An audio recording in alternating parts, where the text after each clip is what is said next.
Subscribe to Color Frames. Wankhede వేదికగా జరిగిన మ్యాచ్లో ముంబై ఇండియన్స్ ను కోల్కతా నైట్ రైడర్స్ దారుణంగా ఓడించింది. ఈ పిచ్ పై దాదాపు 12 ఏళ్ల తర్వాత కోల్కతా ముంబైపై విజయం సాధించింది. ఈ మ్యాచ్లో కోల్కతా ఇచ్చిన 170 టార్గెట్ను ఛేదించే క్రమంలో ముంబై 145 పరుగులకే కుప్పకూలింది.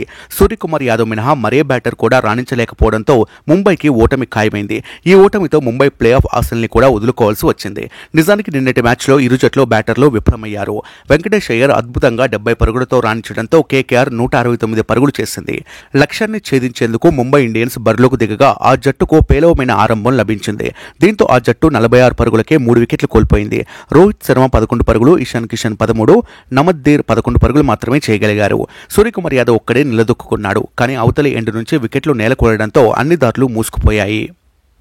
సూర్యకుమార్ యాదవ్ 35 బంతుల్లో 6 ఫోర్లు 2 సిక్సర్లతో 56 పరుగులు చేశాడు.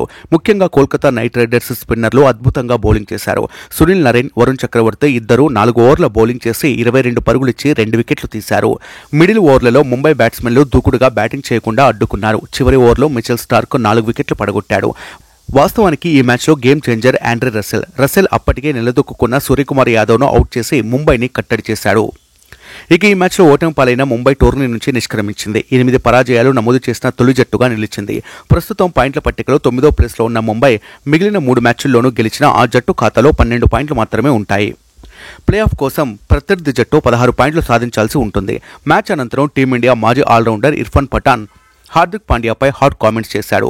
కేకేఆర్ 57 పరుగులకే 5 వికెట్లు కోల్పోయిన సందర్భంలో కెప్టెన్ హార్దిక్ పాండ్యా చేసిన తప్పిదాలు ముంబై కొంప ముంచాయని ఇర్ఫాన్ పఠాన్ అన్నాడు. అప్పటికే 5 వికెట్లు పడ్డ దశలో నమన్దీర్కు 3 ఓవర్లు ఇవ్వాల్సిన అవసరం ఏముందని ప్రశ్నించారు.